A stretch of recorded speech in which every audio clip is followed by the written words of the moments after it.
یہ سوال پوچھا گیا ہے کہ کیا مماتی کا ذبیحہ جائز ہے؟ تو میرے بھائی ایسا ہے کہ علماء اہل سنت والجماعت کے مطابق حضور صلی اللہ علیہ وسلم اپنی قبروں میں زندہ ہیں، اور عام طور پر ان کو معاشرے میں حیاتی کہا جاتا ہے، اور جو لوگ حضور صلی اللہ علیہ وسلم کے وفات کے قائل ہیں کہ وہ قبر میں عام مردوں کی طرح ہی ہیں، مردہ ہیں، تو عام طور پر عموماً ان کو معاشرے میں مماتی لوگ کہا جاتا ہے۔ تو جس دوست نے یہ سوال پوچھا ہے کہ اس کے بعد کہتے ہیں ہمارے کچھ محلے میں یہ اختلاف پیدا ہوا کہ بھی مماتی کا ذبیحہ جائز نہیں ہے، تو بھائی ایسا ہے کہ اہل سنت والجماعت کے مطابق حضور صلی اللہ علیہ وسلم اپنی قبر میں زندہ ہیں۔ حدیث شریف میں آتا ہے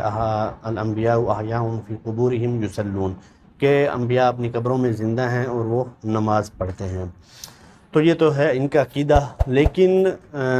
جو عام طور پر جن کو مماتی کہا جاتا ہے، جو حضور صلی اللہ علیہ وسلم کی حیات کے قائل نہیں ہیں، ان کو بھی ہم کوئی نعوذ باللہ کافر یا مشرک نہیں سمجھتے، وہ بھی ہماری طرح ہی مسلمان ہیں۔ جو کچھ فقہی اختلاف ہے اس کو علماء تک محدود رکھنا چاہیے، ان کو عوام الناس میں زیادہ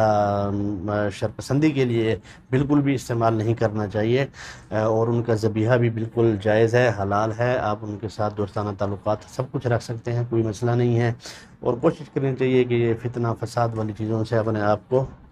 سائڈ پر رکھنا چاہیے، اور یہ جو فقہی کچھ اختلافات ہیں بھی تو ان کو علماء کے اوپر چھوڑ دیں، عوام الناس کو زیادہ ان چیزوں میں نہیں پڑنا چاہیے۔ وما علینا الا البلاغ۔ السلام علیکم۔